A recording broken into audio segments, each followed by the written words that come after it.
Can you play and eat? Princess of the Bay here today. We're at Disney Springs, so this time too. Level 99. Yeah, apparently we're gonna level up because a new place is open here at Disney Springs. Yes. And while this place is full of fun and games, it's also full of food. So it's your number one choice of foodie infotainment. We're here to try the food so you don't have to, because she's vegan.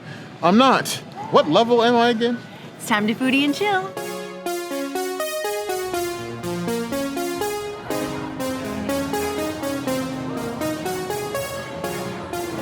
So level 99 has a good spread of both like full like meals, and they have a lot of like tapas starter type things.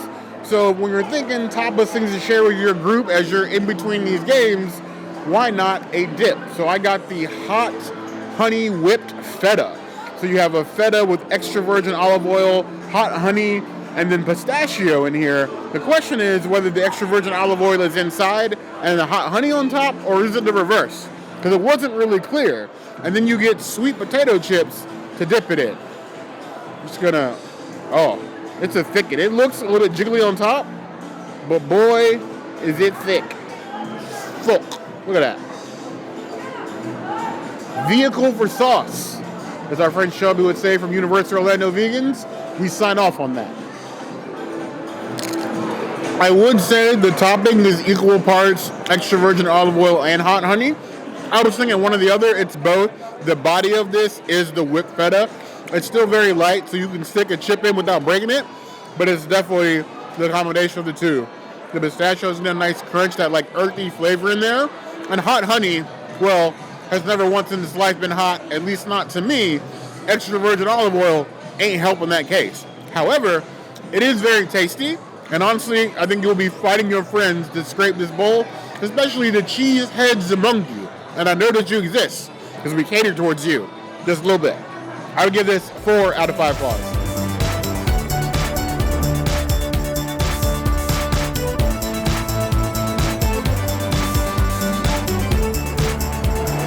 What tapas is complete at a Dave & Buster's analog without tacos? And we love tacos. They have this beautiful spread of birria tacos. You have this slow-cooked birria with some queso fresco, and then a lime pico on here with cilantro, and then some pickled onions. Probably too many onions for me. And then you get the chili birria broth to dip it in. It's not a ton of birria, but for 3 tacos, how much do you really need? A lot, because some of us want to dunk our tacos, like fully submerged, like submarine style. Dive, dive, dive. That's more like a face wash and less of a dunk. It's definitely given birria tacos. It's not like the punchiest birria flavor. We've definitely had some local places here in Orlando. They gave like a stronger birria flavor. MX Taco, and that was still over Mills, comes to mind. But it's like birria light. The chili broth isn't really giving a lot of like spices and heat, but it does give like a punchy flavor, and that definitely soaks well into both the tortilla and the birria itself. I could do with less of the pickled onions and the queso fresco to be like more spread out. But this is our first actual day of operation. I'm willing to give them a little leeway on that because the flavor is already there. The rest of that stuff is minor nitpicking that I think will work itself over time. I thought that level 99 wasn't going to have any sort of food that we would even care about, but the things look beautiful, and so far they taste beautiful. I'm okay with that. 4.5 out of 4.25. 4.5 probably too high, but I still like it, and I probably will get them again.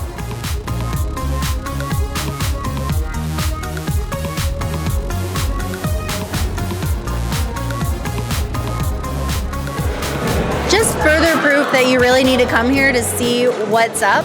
I was under the assumption that I would be able to maybe modify the Bavarian pretzel, get a salad, maybe check on the pizza, though I was pretty sure it was not vegan, and just kind of see like what's gonna be vegan. Is there even anything for me? I even told Bear we should go to House of Blues after this if there's nothing for me to eat. Well, lo and behold, they do have an option here that is vegan. It is Yakisoba chilled noodles. It's reminding me of Sushi High without tofu, which I love.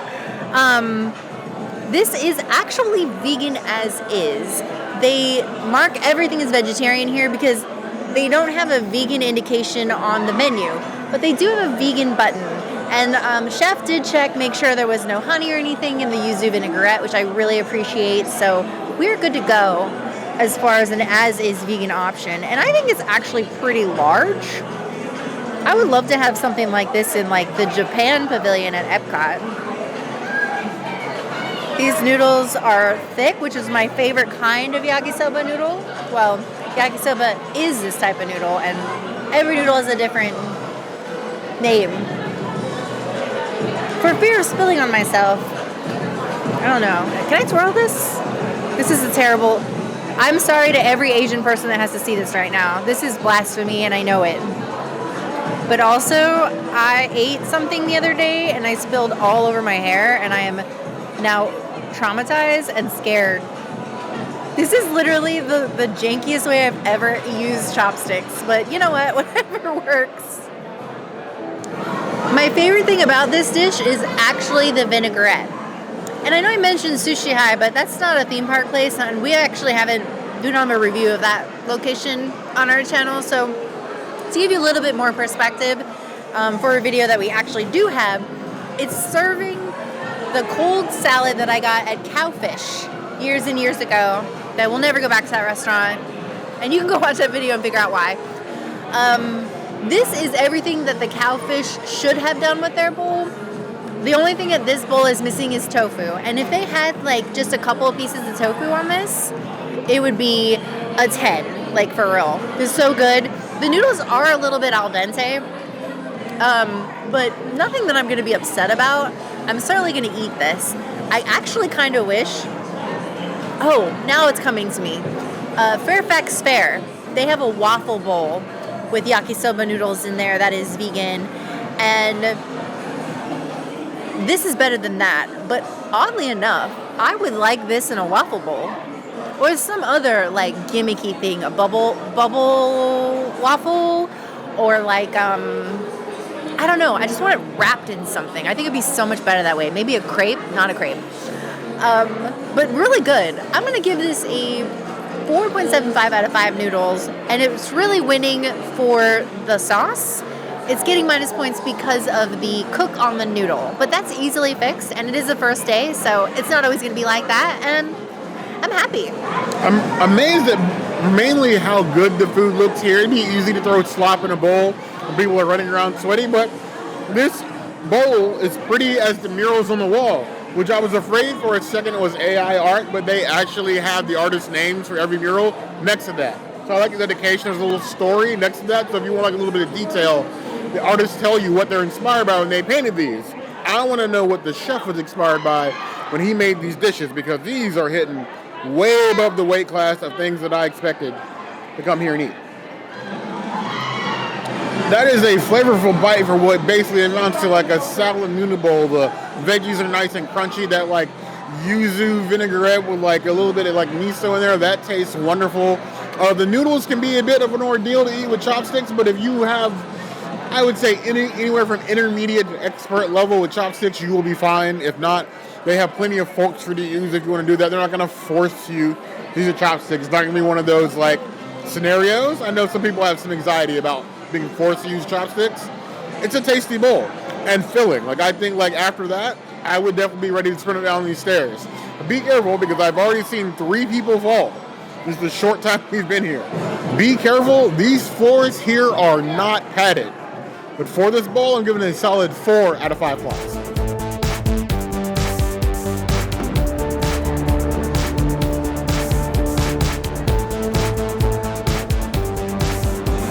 So they're rocking with these Detroit pizza-style flatbreads here. They have a few of them, and you can get them in like a bigger version, or you can get what they call a slab, which is just 2 pieces. So I got a slab. This is the Figgy P, and we're not talking about figment. We're talking about fig jam. So it's crispy prosciutto with fig jam on top, and then burrata with a little bit of fresh basil.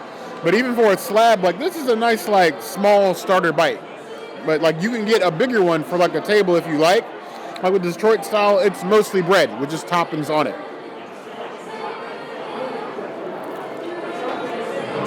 When they say crispy prosciutto, they aren't kidding, but I love the quality of the bread. Soft on the inside, but extra crispy, sharp edges all around. Gives it a nice bite. The fig jam It's flavorful but not overly sweet. It goes well with that salty of the prosciutto, and then you have the burrata on top that just sort of like makes the entire thing sing. It tastes exactly like all those ingredients together would make you believe it tastes, and I love that. It's a nice flavorful bite without just being generic pizza. It could have just been pepperoni, but it's not. They do have pepperoni though. I like that. I give that 4.75 out of 5 claws. That's going to be a returning favorite for me.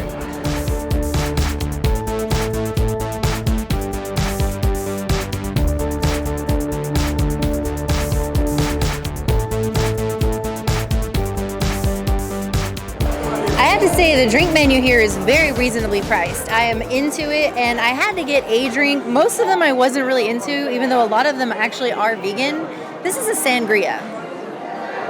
It looks interesting, right? For a sangria, it doesn't look like a sangria at all. If anything, it looks like, I don't even know, ranch water? But whatever. Cheers. Oh. Now there's a ginger liqueur in this, and it's giving like ginger on the back end, and the rosé is really subtle, so it just kind of tastes like a mule, and I love me a mule. So I'm going to say it's mulicious, and I'm going to give it a 4 out of 5 sangrias. It's not a sangria, so it's going to get minus points because it's truth in advertising. We need that here, and it doesn't have that, so. We're never going to say no to just cocktails anywhere because, well, we are those kind of Disney adults. Now, we are here just for the food, and they do allow you to come in and do food. They have standing tables and high tops, even a couple like low tops for people to sit here and just eat. So you don't have to come play games, which means that at some point, this is going to be added to a Disney Springs bar crawl. We already have some ideas for that. So if you guys look at the menu and you see something, you leave the ideas that you want us to try in the comments below because that is going to happen at some point. This sangria, a nice little themed glass going on. The bar here is huge. It's on the first floor. The menu is massive. So you have plenty of things to try. And we like new things. Woo! I never would have thought to put ginger beer in a sangria, but that ginger is slapping. The ginger liqueur. Woo! It's not harsh. It definitely goes with the sangria. I'm still getting the sangria flavors, but the ginger, even though I knew it was there, I'm surprised. My eyes, they're awake. Somebody in the back is like poking him with a stick. I'm bushy-tailed and wide-eyed now. Honestly, don't mind. It's quite refreshing, actually. I can see how one would want this after some of these more strenuous games they have going on around here. I would give it a 4 out of 5 claws.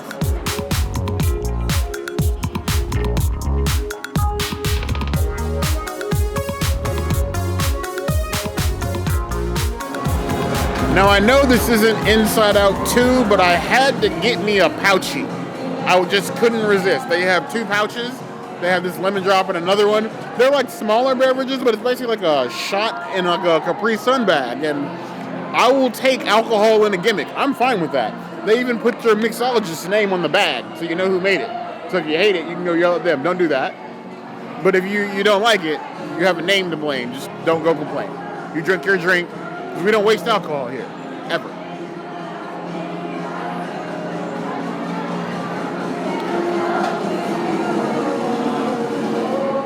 I can confirm with lots of at 21 years old flashbacks, that is in fact a lemon drop. Holy jeez, that's tart. And it's strong. Like, I was worried because the bag looked so small that it'd be weak. That's got some kick. Stronger than some of the old fashions I get around Walt Disney World. They can learn a thing or two. This won't be an every time I come sort of thing, but when I'm feeling the vibe with something a little bit more whimsical, I'll take a pouchy. Or just a pouch, not stirred, as it says on the bag. I would give it 3.75 out of 5 claws.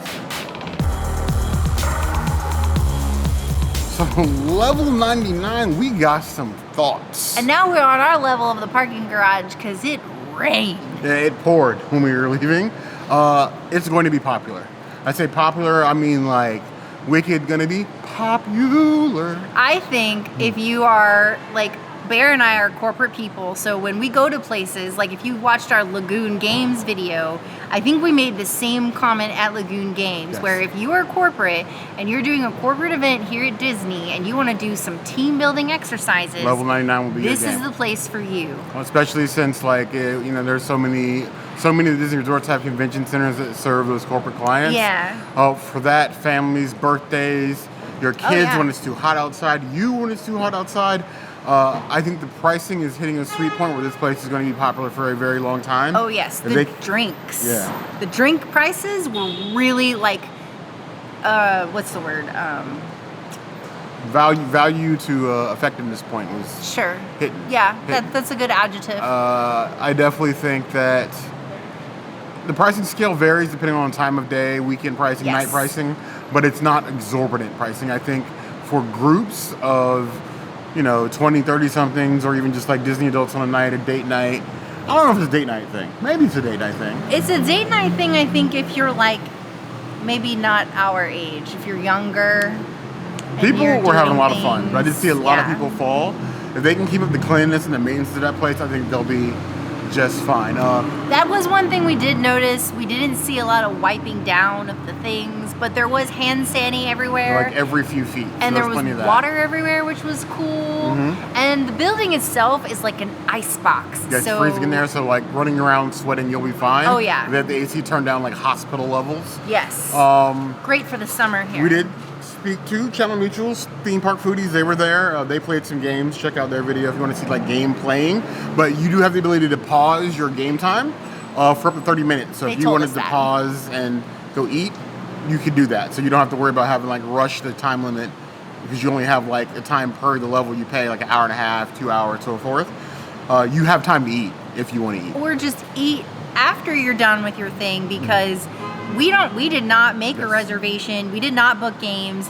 You can go in there just for food or drink. Yes. And I think that Bear and I will probably be frequenting that bar more than CityWorks or House of Blues at the present. Especially on hot days, because it's ice cold in there. I think Flavors of Florida, we're probably going to hit that up. Definitely. They give you like a little stamp if you're just going there for food instead of a wristband. They have tables like we were saying before, first come, first serve. There's no servers.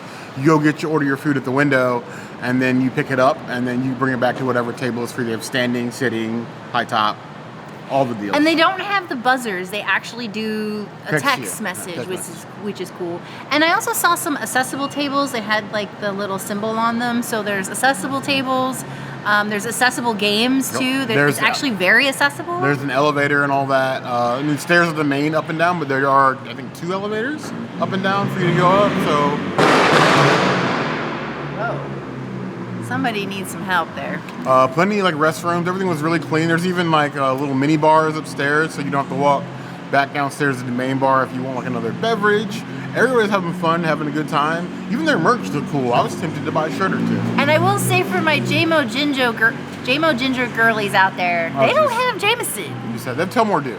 Yeah, they have Tullamore Dew, but no Jameson. And I was like a little taken aback by that, because they had a really large bar, great craft beers, great canned bottles, like everything there. They even had some really cool mocktails. They had a painkiller mocktail. I've never seen one of those they have before. some zero proof alcohols to like mix in, so it's not just like straight juice. So like maybe our next mocktail crawl, we need to like try one of those, or our next visit here when they update the menu, because you know us, when the menu updates. Oh, we'll be there. We'll be back. Maybe one day we'll do like a video with friends for like a birthday or something. I don't know. It looks fun. It looks fun in there. We'll see where the wind takes us. We're always down to do anything in the parks. This is what we do after work to kind of unwind from our day, and I think we've been unwound from our very stressful work day today. Yeah, it was a very nice time. It's beautiful in there. The music is bumping. It's like significantly loud, but not so loud where like your ears are gonna pop. Like, it's fun. I think they're gonna do well.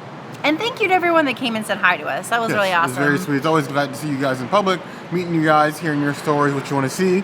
But as always, if you have any ideas, anything you missed, anything you think we should go back and do, by all means, the comments at the little place down there is always a place to find us. Hit that notification bell if you want to see other videos like this. And we have new videos 5 days a week: Monday, Tuesday, Wednesday, Thursday, Saturday. And we will see you soon. Be sure to subscribe and like this video. And if you don't comment, I don't know what's going to happen to Bear. Maybe he'll just yeet himself into CityWorks where he can get an actual Impossible Burger instead of level 99 where all they have is burger. I was kind of thinking that I would level up to level 100 and then start over from scratch. No. But what she said. RuneScape rules. RuneScape rules. RuneScape rules. Oh, God. You heard the girl.